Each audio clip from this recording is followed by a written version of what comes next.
Right then. Hello and welcome, genties and ladlemen. It is, in fact, your boy, Sir Egward, with episode 5 of Cracking the Shell. Why? I don't know. No one stopped me yet. But today we have the legendary Liam McCall of Aphotic, Iniquitous Savagery, and OCD, Operation Cunt Destroyer. How you doing, man? Yeah, I'm good, thank you. Yeah, nice quiet day. Just doing the small things, you know. How about yourself? What you been up to? Yeah, not bad. I was at work this morning, been awake since 5. I started at 6 o'clock, which was fun. I know how it goes.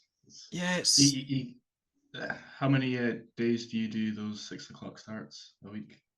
it usually varies. It's mainly shift work. It's never consistent week to Mm. week. Sometimes it'll be all that, sometimes it's none. It's fun, but it lets me buy Yeah, concert tickets and band merch, so yeah, that's it. That's something to remind yourself as you're doing it.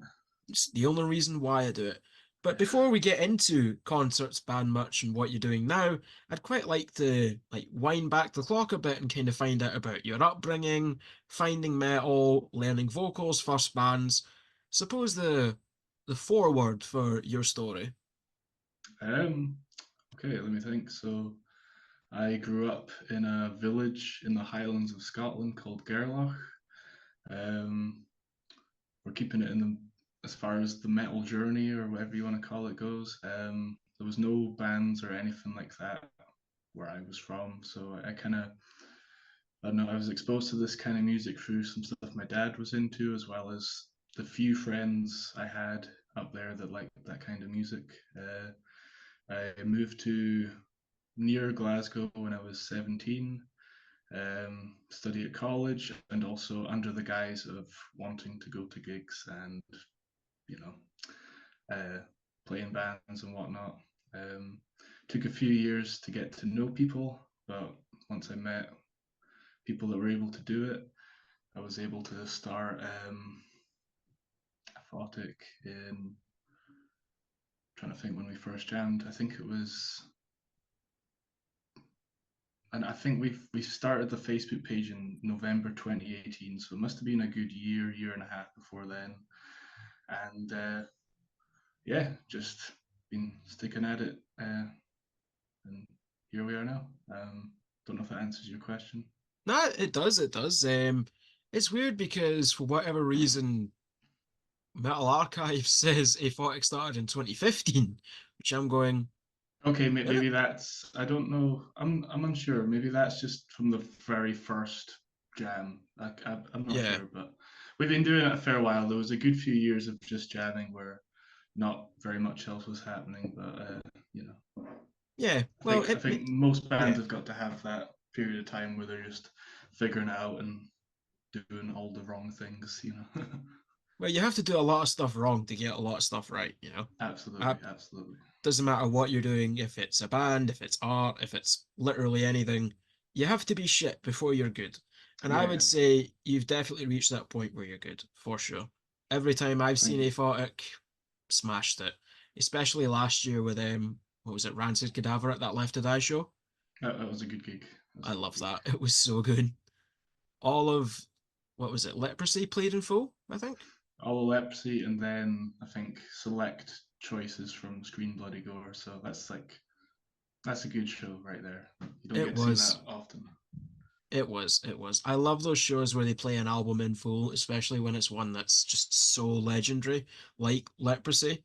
Yeah, It's and amazing start to finish. the cool thing with that is it's kind of like the only way you'll get to see the old school Death live. Because I know Death to All are keeping it going, but I believe they're kind of human onwards. Probably, I think they don't think they play Yeah, anything before that. So if you want yeah, the old school stuff, that's like it's the only way you're definitely, going to see it. Like the definitely. closest you're going to get to seeing old school Death live. I So mean, definitely, like Matt from Exhumed nails it. If there was yeah, ever going to be like I suppose, a death reunion, if he's not involved, I ain't in. yeah. No, he's a good fit. He does that good like high vocal, the kind of raspy old school style well. He does that well. Yeah, yeah, definitely. And Well, that's a nice segue into vocals. How did you start learning it? Who were you trying to imitate? Because obviously everybody tries to copy someone else. Who were you trying to imitate? When did you kind of have that breakthrough moment of, oh, this doesn't sound shit? Um, so I've been singing along to bands for as long as I can remember when I was young. But when it came to actual metal vocals, I want to say I started when I was probably about 14. Um, and in school, I was always I had a soft spoken voice. I was quiet. I didn't have a loud voice at all. So I literally started along by like whispering to metal lyrics. I could kind of like, I'd sang before that when I was younger, but as far as like, I didn't even know where to begin with how to push that kind of sound out. So I genuinely started whispering along to songs and gradually got louder when I was about 14. I'd always have this hour and a half break when I got home from school, when my mum and dad weren't home, so I could kind of jam along to bands and songs then. Um, as far as when I first thought this doesn't sound like shit, um, maybe a good 2 years into being a bedroom vocalist. I didn't really have anyone to tell me it wasn't, but I was I mean, looking back, I wasn't great then, but I kind of, a few years in, I kind of thought, huh, I can actually do some interesting sounds here. So I just kind of kept doing it as a hobby, and it all gets a lot easier once you start playing in bands. That's when your skills kind of really develop. So I kind of took a few years of just practicing by myself. Even when I first moved to Glasgow, there was a good few years where I didn't have anything going. I didn't know anyone to be able to make music. But once got jamming in practice spaces, I was able to kind of develop like it's almost like I feel like I built the foundations of what I can do at home, and then you can only go so far at home, and then when you take it to a practice room, that's when you can really play around with different sounds, especially because now you're playing with actual, your voice is being projected by an amplifier or, PA or whatever, so you can actually start doing it properly and playing around with your voice. Yeah, for sure. Definitely, there is only so much you can do at home, especially if you are still living at home and you don't have the freedom to be as loud as you want. I know I Yeah. definitely have that. So usually I save my stupid monster noises for when I'm out walking the dogs, which surprisingly enough, they don't mind. They're just fine. I Yeah, don't know, but I wonder what they'll be thinking because I definitely practiced vocals in front of my dog when I was younger, and I don't know, they must just think, what's this strange mode my owner's going into where he's suddenly must be. talking like a monster? Like what? What's he doing? That is something, isn't it? We always wonder what our dogs are actually thinking. Yeah, Be really good if they could just tell me, hey, I'm hungry, or hey, I need a pish. But no, yeah. If only. it would be good. It would be good. So do you remember roughly who you were trying to emulate back when you were first starting? Like who were you thinking, oh, I want to sound like that guy or that kind of thing? Um, well, very early on, it would have been. Let me think here. Let me think.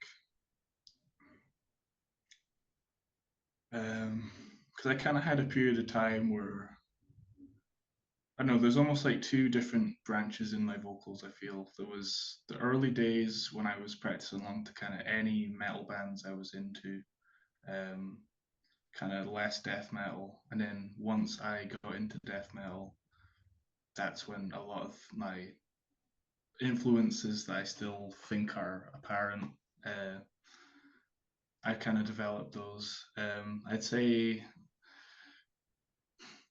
I know it's hard to pinpoint the kind of earlier metal bands. I could go down a few different tangents, but when it came to death metal early on, I was pretty quick into jamming to bands like I'd say early influences would be bands like Cannibal Corpse, Suffocation, Devourment, Putrid Pile, Cerebral Bore, um, that kind of brutal death. yeah, I did ever, practice along to bands like Cephalotrips, Really Guttural stuff, and Abominable Putridity. So I developed a lot of my kind of low range palette from those kind of bands. And then I kind of started off on the low register stuff, and then a few years into it, I couldn't do it for a long time. I was almost like trying to do the low, but making like there's a certain way you push it out when it's a low. And for a good few years, I was trying to push it out the low way, but as high a range as I could, and I couldn't do it. But once I got into bands like I don't know, I like bands like Death, like post the old school stuff. Sorry, one moment. And we're in. Um, Anyway, where were we again? So it was I early influences, wasn't it? Yeah, I think I was talking about going from like just being able to do lows into like higher range stuff. Yeah. Um, so that would have been I kind of when I first was getting into kind of heavier music, it was predominantly death metal, and I started with some more melodic stuff early on that I found that easier to digest before I got into the heavy, Yeah, it was fast the beat same with me, stuff. for sure. Same with me. Yeah, yeah. As long as like the kind of more classic metal bands, but yeah, after getting into death metal for a while, I started to hear, I don't know, I kind of got into the grindy side of death metal pretty fast. So bands like uh, Cattle Decapitation, Misery Index, stuff like that. I kind of also another band that I kind of developed my high vocals with pretty quick. When I've got into them, it took me a wee while, but the Black Dahlia Murder was an early influence. Mm, I'd say Black Dahlia Murder, Cattle Decap for those high vocals early on, as well as At the Gates and kind of later Death. I was practicing along, and that's kind of where I developed more of a high range vocal. And then from there, I kind of discovered all the different types of black metal, like within black metal, the like harsh war sounding stuff, all the way to the more like depressive black metal kind of as well. I love the dissonant stuff and everything in between. So I'd say like from that high vocal and from those bands, I kind of like to add a bit of a black metal or a bit of a grind tinge to the uh, high vocal, which is something I've developed more in kind of recent years, kind of different ways to push out that high. But yeah, um, my high vocals are a range of influence from bands like that, kind of black metal grind and just anything that sounds horrid. well, that's always the good one, isn't it? The more it sounds like, a computer going through a wood chipper or something, Yeah, yeah. it's great. So with that kind of covered, was Aphotic the first band that you joined, or were there some before that that just never really went anywhere? Or No, Aphotic is the first band I've ever been in. I had a school project with a friend that we recorded a lot of music back then that we listen back to as adults and we think, how the hell did we make that? That's like genuine noise music or like weird experimental stuff. But as far as metal and like, you know, bands that I've played live with and actually released music, Aphotic's my first one. yeah, how did you end up like meeting the guys? How did that happen? Um, well, me and an old drummer of the band, basically me and him had been talking about starting a band, and he had been talking to a guitarist about starting another band. And then eventually we just thought, why don't we all just meet up and have a jam? I'd met Andrew, the guitarist, I think a couple times before that first jam. Um, but yeah, I kind of well, yeah, just meeting people at gigs. Um, and then met Andrew in must have been 2015, 2014. We started just talking about it'd be cool to do a band. Didn't really think too much of it, just thought let's just jam, write a couple songs and just see what happens. And then soon after that, I'd known Jordan for a few years before, just from going to gigs and whatnot. Um, so he joined us a few years after we kind of first started jamming, and then from there, me, Jordan, and Andrew, I feel like have been like the main solid hub. And from there, we met, did a few years touring, playing our first off the back of our first EP, and then about I don't know, I want to say a year before COVID, we got Pete on board, a second guitarist, and yeah, he's been a very valuable member of the team. He's fit in well. Been writing with him, and then we've had two different drummers since, and we're now jamming with Oscar, who I believe we just met from playing gigs. I think we played a couple of gigs with a few of his bands over the years, and yeah, we've got a pretty solid lineup at the moment. I'm pretty happy with it just now. Yeah, from seeing it from the other side, seeing it live, definitely everybody is super tight, but also you can tell everybody is an individual musician as well as part of the collective. You can hear all their different influences, like Pete's very shreddy, and then you've got Jordan's just absolutely stupid dummy bass tone, which is actually funny when I he actually hit me up earlier today because I've been trying to get him on this as well. And he hit me up because it's like, oh fuck, I only remembered about this because Liam said you were hopping on. So hopefully I want to get him on this as well as there's a list of people that I'd love to have. It's just making it Yeah. happen, isn't it? But Oh yeah, there's a lot of Scottish musicians where you see them out playing gigs and whatnot, but it'd be good to actually hear their thoughts or like see what they're actually like to talk to and stuff like that. You know, there's definitely, a lot of people like that in the Scottish metal world that don't know. You don't really there isn't too much for metal musicians in Scotland like this, so it's always nice when there's stuff like this happening. You know. definitely, I really appreciate that. But it's also because whenever you do meet these people at gigs, it's a crowded room, you've just finished playing. The last thing you want to do is sit and blather to people. Yeah, yeah. Um, I think that's the case for most Well, I don't want to say most, but a lot of musicians, they'll either need time before they play to just kind of be by themselves doing their own thing, or afterwards. It's one or the other. Yeah. Usually for me, it's like a period of time about an hour, 45 minutes before we go on, where it's like you're mentally preparing, and social interactions don't go as well in that little time period hmm because I mean, you can still talk to people fine, but deep down, your mind's just like trying to prepare itself. You're And in another spot. Yeah, you're not yeah, yeah, thinking about the conversation you're having, you're thinking about going on stage. So yeah, you're thinking about all these little things that you need to check that are probably going to be fine, but you know, your brain makes up things to kind of keep you occupied.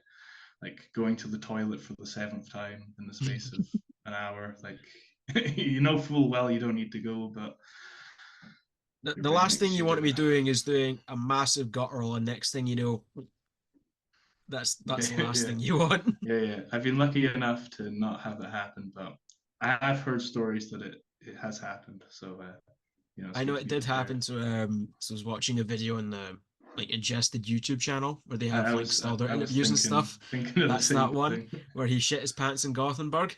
Yeah, opening for Cannibal Corpse of all the shows to be shit yourself. Yeah, it's funny though. It is, yeah, you, yeah, you can only laugh at it, eh? You yeah, can yeah. only laugh at it. But that actually brings us on to, I suppose, what you're doing now. So obviously you've been an Aphotic for the last, God, that's 9 years now, Yeah, since yeah. roughly 9 years. And then last year you officially joined Iniquitous Savagery as well. Hmm. How did that come about? Um, well, I'd known I'd known Iniquitous Savagery for a few years just from going to gigs. Um,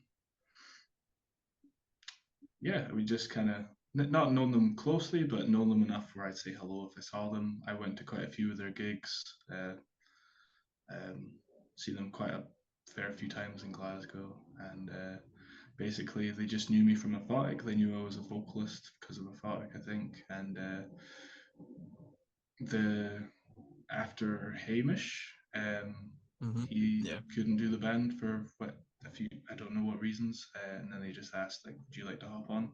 Because I'd actually reached out to Joe and Chris before, asking if they knew musicians for like a slightly more straight up brutal death metal project.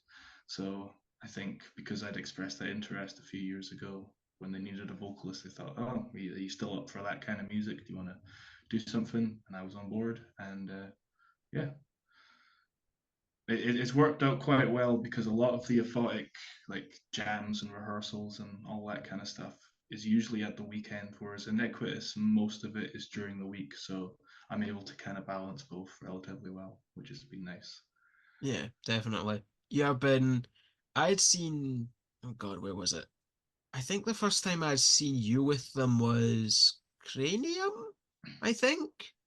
That sounds about right. I think that was the second Glasgow gig with Yeah, Iniquitous. yeah.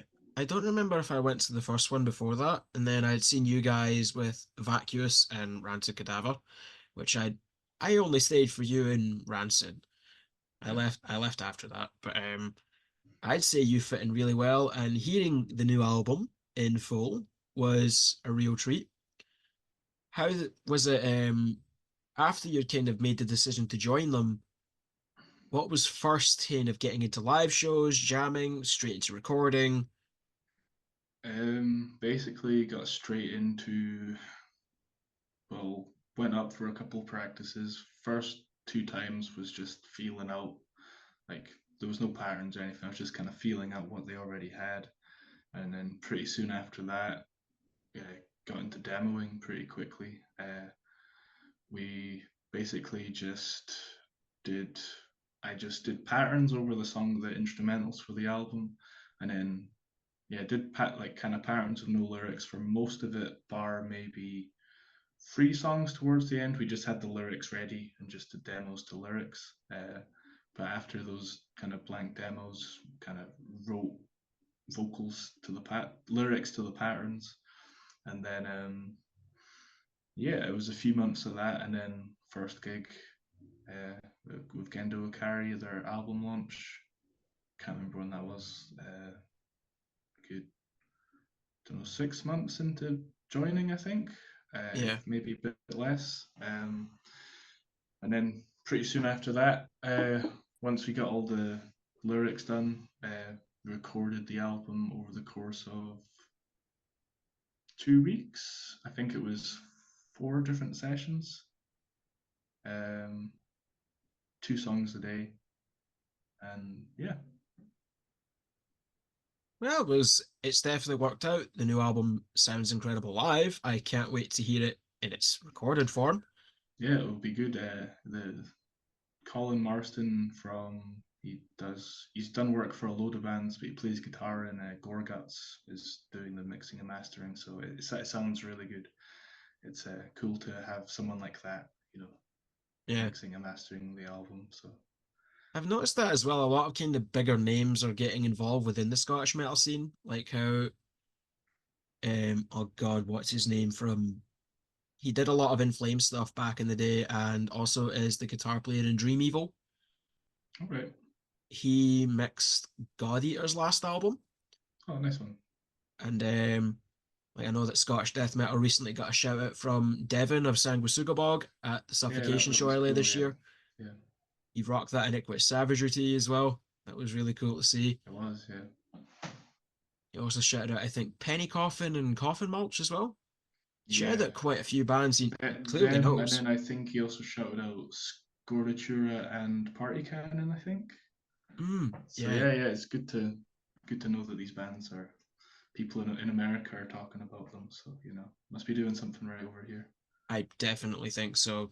I've never been, as a fan anyway, more excited for death metal than a lot of the Scottish stuff that's coming out. Rancid Cadaver, Iniquitous Savagery, Party Cannon, especially that new Party Cannon album is incredible. Cannot wait to see them again in September. That's going to be class. Um, nah, it's really cool to see and also to be a part of as somebody that's kind of watched it kind of happen because it Yeah, pretty much kind of started around the time that COVID was easing up because everybody was just stuck in their bedroom. What are they going to do? Just make music. You had some bands like Scordatura, Coffin Mulch, Party Cannon that were flying the flag before it, but it's definitely had its big boom after it, I think. It's definitely had like a second wave that came with COVID easing up. Because I think when I first kind of moved to Glasgow, it felt like it was on a high when I first kind of moved. There was loads of gigs happening, lots of gigs were generally busy, and then I feel like I kind of saw it die down. Like went to loads of gigs where it's like really good touring bands playing, and there's only 20 people in the room. Saw that for a few years, then saw it kind of rise again, and then yeah, with COVID, it's been interesting. Like bands of the same caliber that I saw pre-COVID. Not to say it's like this all the time, but most of the time, like what was would typically be like a quiet gig back then is now almost always busy. Like I hardly ever go to gigs now where it's like as quiet as it used to be. Certainly nowhere near as much as I used to. I know those gigs, they're still quiet gigs, obviously, but the amount that I go to that are quiet, that are busy now compared to what it used to be is way more than it ever was, which is good to see. And it's been a I know, as you say, there was the bands that were kind of going before COVID, and then COVID's just seemed like I don't know, there's like a new wave of as well as people are saying, it's like a new wave of Scottish death metal, and there's some great bands coming out of that. So it's nice to see. Definitely. And all these bands that were flying the flag before it are putting out some of their best material, like that debut Coffin Mulch album that came out last year. Fantastic. New Party Cannon, the new Scordatura album that's happening. I can't wait for that. That's going to be really good. The new Iniquitous Savagery when that drops as well. Obviously, you're not going to have dates and stuff like that, but I can't wait. It's going to be fantastic. So obviously with all that stuff happening, and then you got the call to fill in live for Operation Cunt Destroyer's reunion. Was it a similar kind of story for that? Just hit you up. You a vocalist? Yeah. Want to do it? Sure. Yeah, pretty much. Obviously, I'd played with Jordan and Aphotic for a long time. I've known Stuart, their guitarist, for a long time. It's Oscar who also plays in Aphotic, so I think they just kind of messaged me and asked if I'd be up for doing a couple shows, and I was free, I was available, and yeah, so I did 3 shows of them, and they were all like great gigs, lots of people there, which was nice. We played UK Slam Fest, Party Cannon in Glasgow, and then Yep. opened for Ingested, and all 3 gigs were great fun. Yeah. It's good fun. As someone that was front row for two of those, it was a lot of fun. And plus, I'm a massive fan of memes and stupid samples, and it hits the spot. Operation Cunt Destroyer are this country's version of Peeling Flesh, for sure. I've thought similar. It's like similar parallels between them and Peeling Flesh, Snuffed on Sight, stuff like that. The kind of new wave. I don't know. There's a certain tinge to that slam that goes hand in hand with what OCD are doing. So Yeah. I love it. I mean, I'm a massive Peeling Flesh fan. They dropped two new songs today, got the debut album finally coming out. I'm stoked. oh, nice. I didn't know they brought out new stuff, but I'll need to give that a listen. When I'm in the right mood, I can dig that kind of stuff. Yeah, yeah, definitely. Because a lot of it is, if you listen to a lot of it all the time, it's like it all just blurs into one. But you could say that for any kind of music. So it's Absolutely. Yeah. whether you like Taylor Swift or Infinite Annihilator, if you listen to enough of it too often, it's gonna grate and you're gonna end up hating it. So it's nice to refresh the palette every once in a while. I like to do it with stuff like thrash metal and power metal, occasionally new metal because I'm one of those people. Yeah, I find the same. My music listening, it changes with the time of year it is, as well as what kind of Mm, emotional state I'm in, but yeah, I tend to find it's funny. It does reoccur. It's always like death metal in the summer, and then the other months I listen to other stuff. De- you know, there's always the bands I keep coming back to, but I find I listen to way more death metal when it's sunny, as opposed to like the winter and autumn. Yeah, winter is when you just have Darkthrone cranked and repeat for like 6 months. Yeah, yeah, I mean, more I could, atmospheric stuff. yeah, definitely. It's weird. I like some black metal, and obviously I like the big names, your Dark Funeral, Dimmu Borgir, Cradle of Filth and stuff. Anything kind of symphonic tinge is stuff I always lean towards. Cradle of Filth, Dimmu Borgir, Flesh God Apocalypse, Shadow of Intent, to go kind of newer in death metal. I've always leaned towards that kind of thing. It's weird.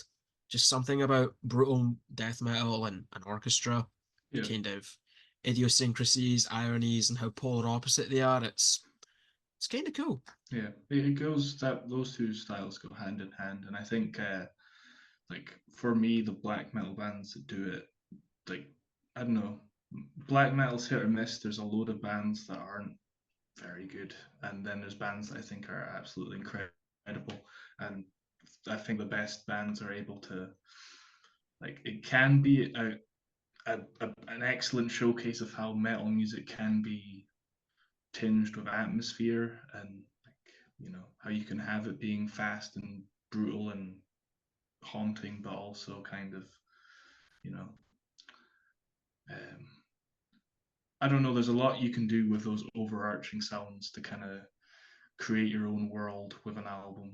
And if you're able to kind of create your own world with an album, then that's like a successful album for me. And a lot of black metal bands do that quite well, I think. But you see that more in death metal. It seems there's a whole new wave of different types of soundscapes being implemented into death metal.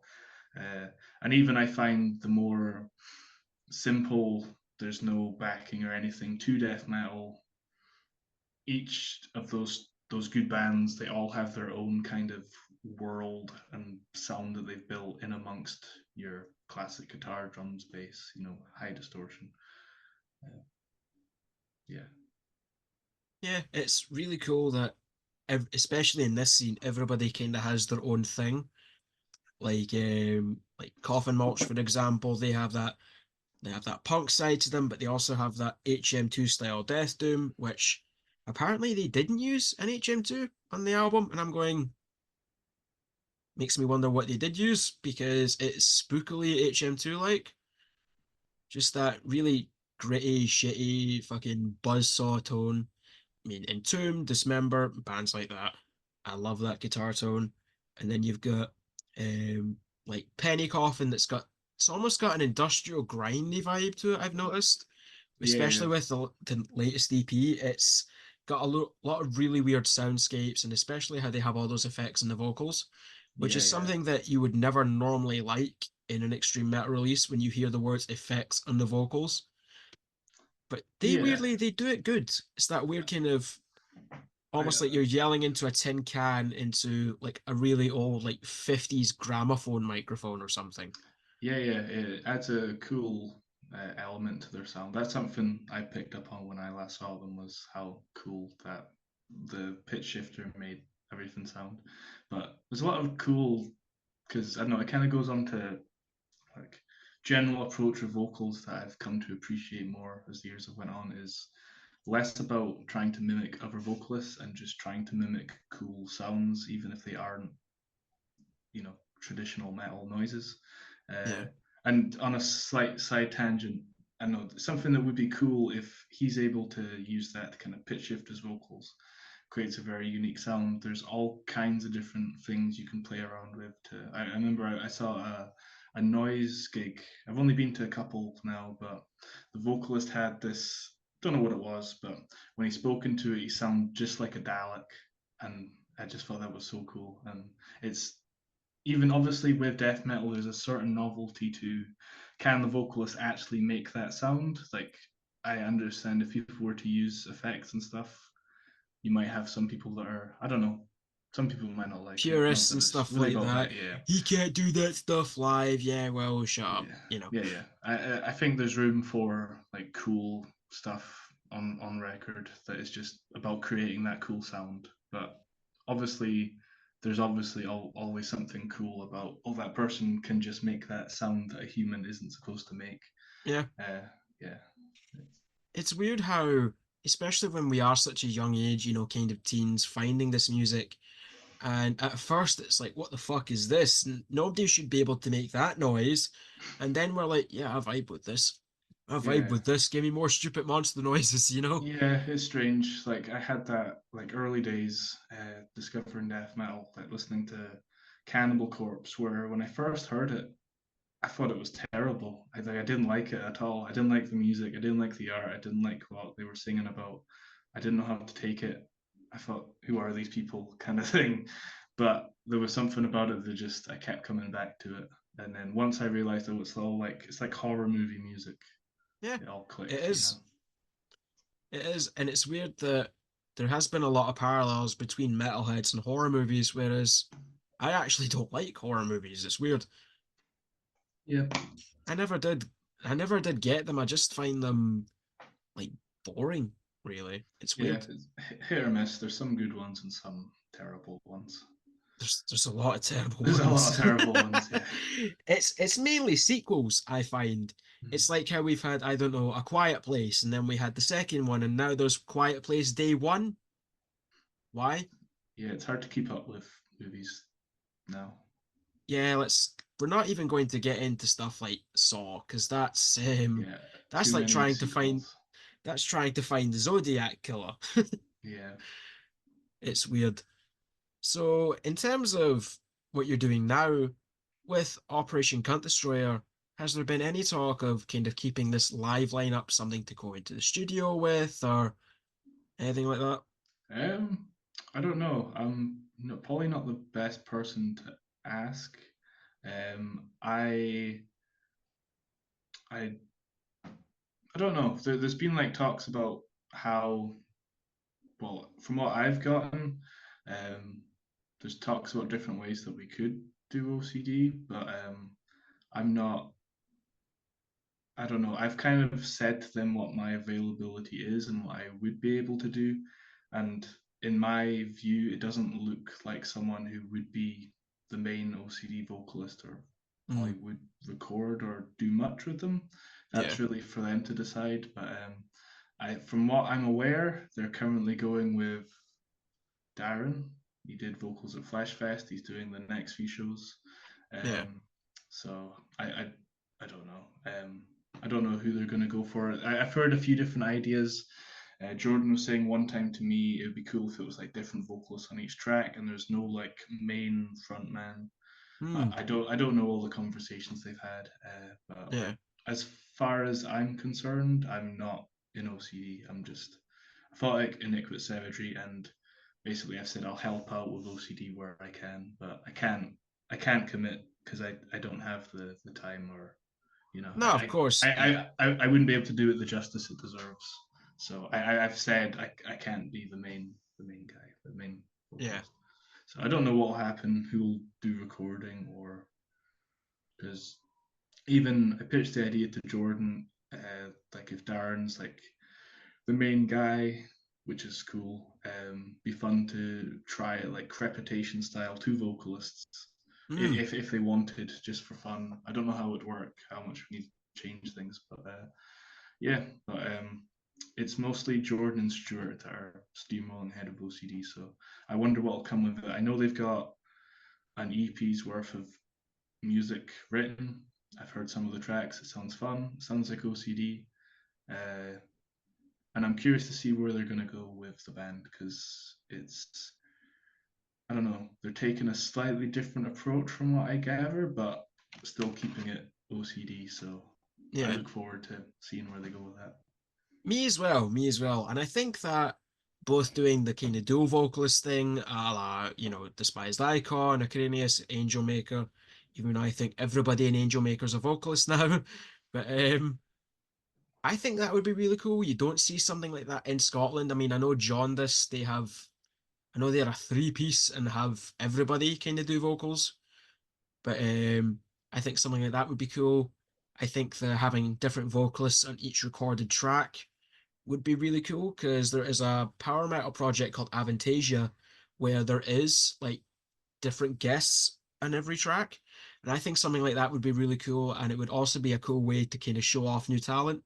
Like, say, if we were to have, I don't know, you in a track, then Darren on a track, then I don't know, maybe even like Kenny from Brain Bath or Ross from Rancid Cadaver, or just kind of spitballing, but different people in each track as kind of a Scottish death metal who's who would be really sick. Yeah, Um, that'd be cool. I definitely think a band like them, it works having loads of guest vocals and stuff. That's the kind of band they were before they reformed as well. They always had loads of guest vocals on tracks, and yeah, with I don't know, I guess slam death metal, there's room for those records where it's just the one vocalist, but there's bands where having that variety in the vocals really makes a big difference. Even like the new Aborted album has got a guest vocalist on every track, and it just kind of adds a little spice to it every does. It every does. Yeah, song. I was I, listening I to I it do think, again today. generally speaking, I like to keep the guest vocalist like on an album personal preference, like one or two. Just that's Yeah. just me. Like keep it so when it does come in, it's special. Because you Mhm. don't. The only risk you run with having loads of guests is it kind of it's not special when the guest comes in because it's you know what you know Yeah, like yeah, definitely. And another thing is having guest vocalists where they only show up for like the chorus or for a verse where it's like, and here's this guy from this band, and then he fucks off again. yeah, And it's yeah. like, When like you know exactly when the guest vocalist is gonna come in, it's always yeah, given bands kind of write the track more around the vocalist. Like they write outside of what they'd usually do to accommodate someone a wee bit different, or you know, yeah, uh, definitely. A prime example of that would be on Ingested's, not the last two albums, but the one before that. There was a track called Another Breath that had Kirk Windstein on it.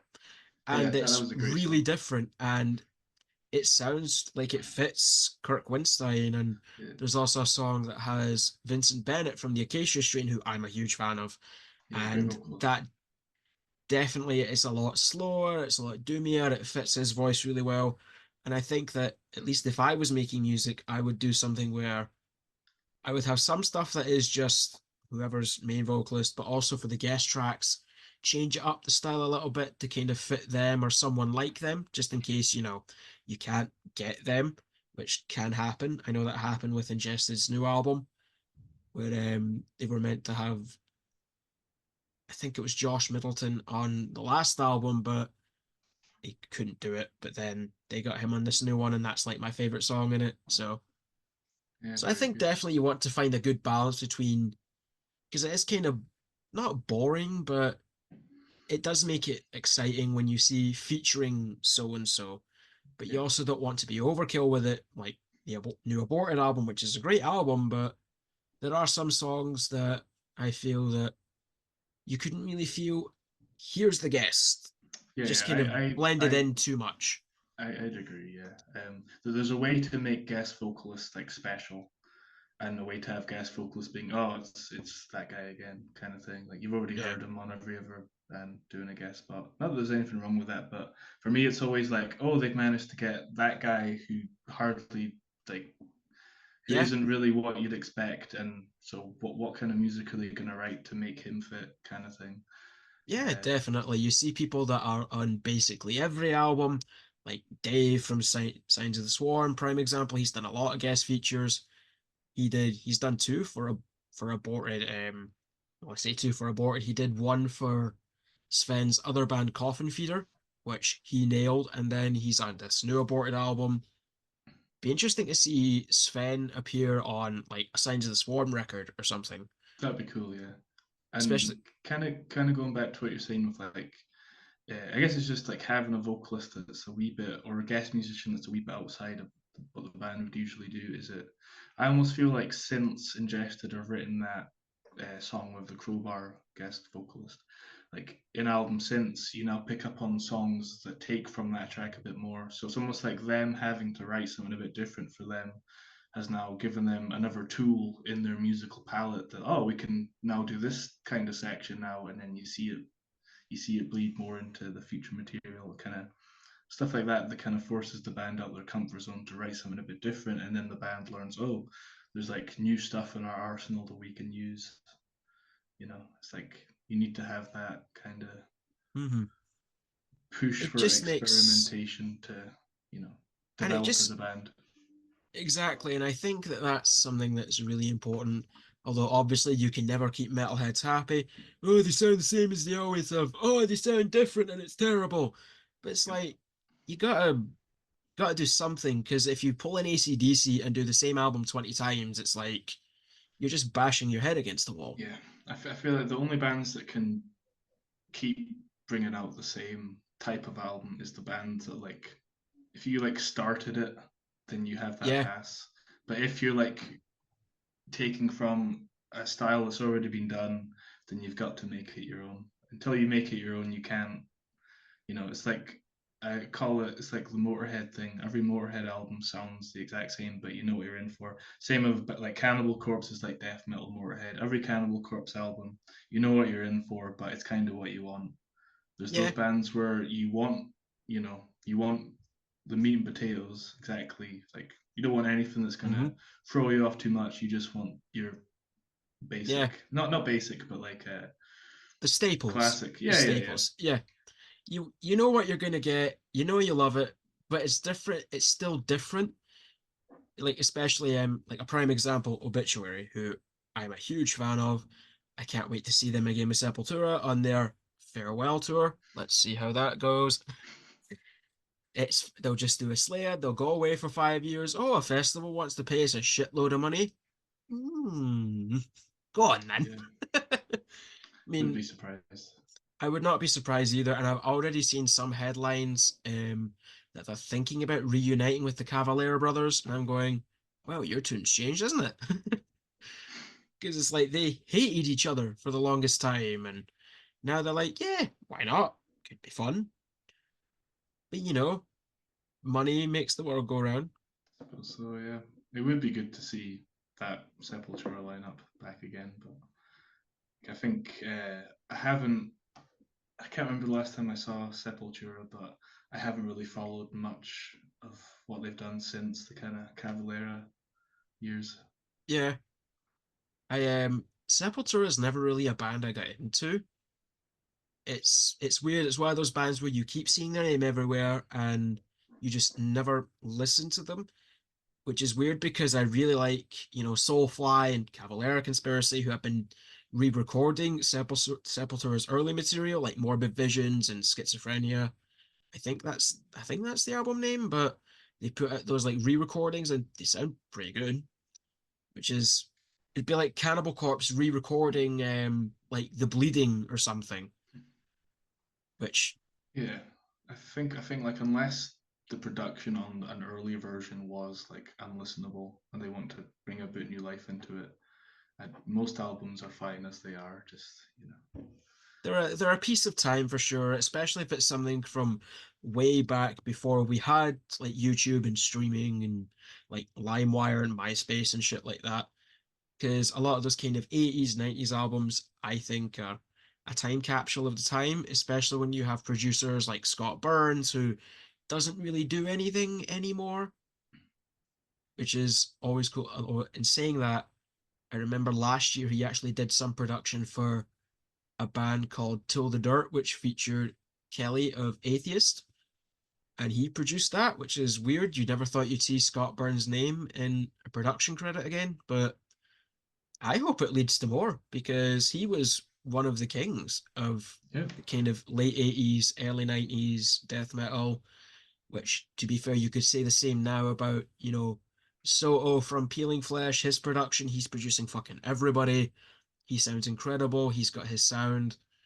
I definitely see him as the kind of modern version of Scott Burns. A lot of bands are going to go to him because they're hearing Peeling Flesh and all the bands that he's mixed and they want that sound.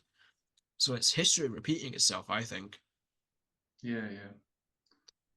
Yeah, I was just thinking it'd be cool to hear Scott Burns like mixing and like doing like a new old school death metal band. Like if he did the next Rancid Cadaver or something, that'd be I would absolutely love that. Also, for a lot of these kind of new old school death metal bands, it'd be cool to see him tackle like Frozen Soul or 200 Stab Wounds, Undeath, bands like that have that old school spirit.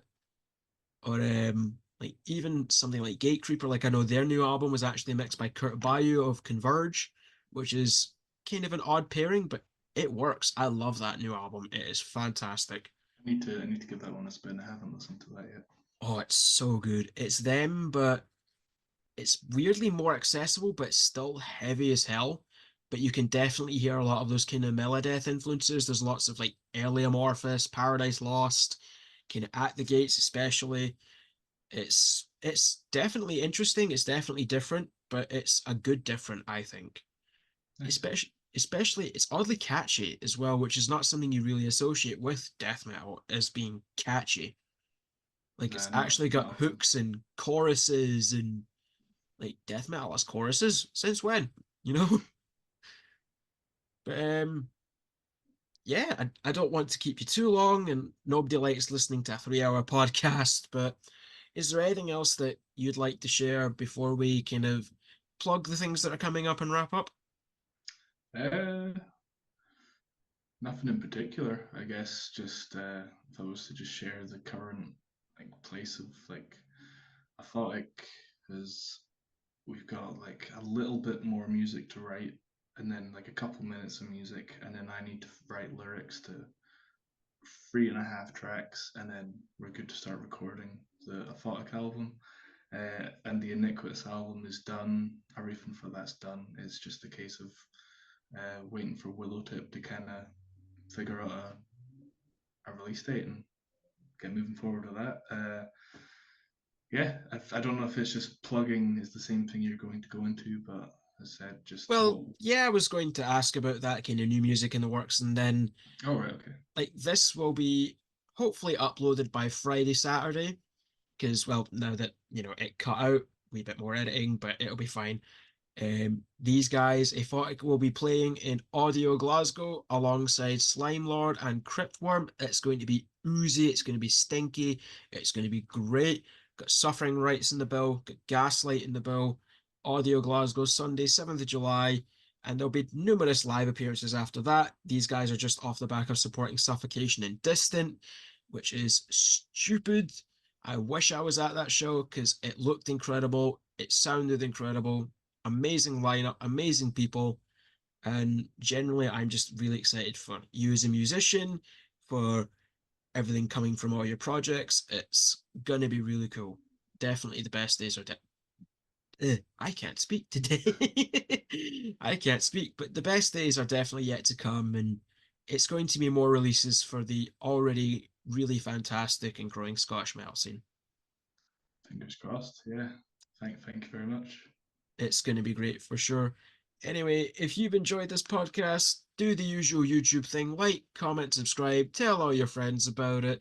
I'll have links to Liam's Instagram, the Aphotic and Iniquitous Savagery link trees will be down there as well. Catch them and me live at Audio Glasgow, Sunday, 7th of June. Slime Lord, Cryptworm, Suffering Rights, Gaslight, Aphotic. It's going to be fantastic. I can already tell. And yeah, have a great day. I'll see you all in the next one. Peace.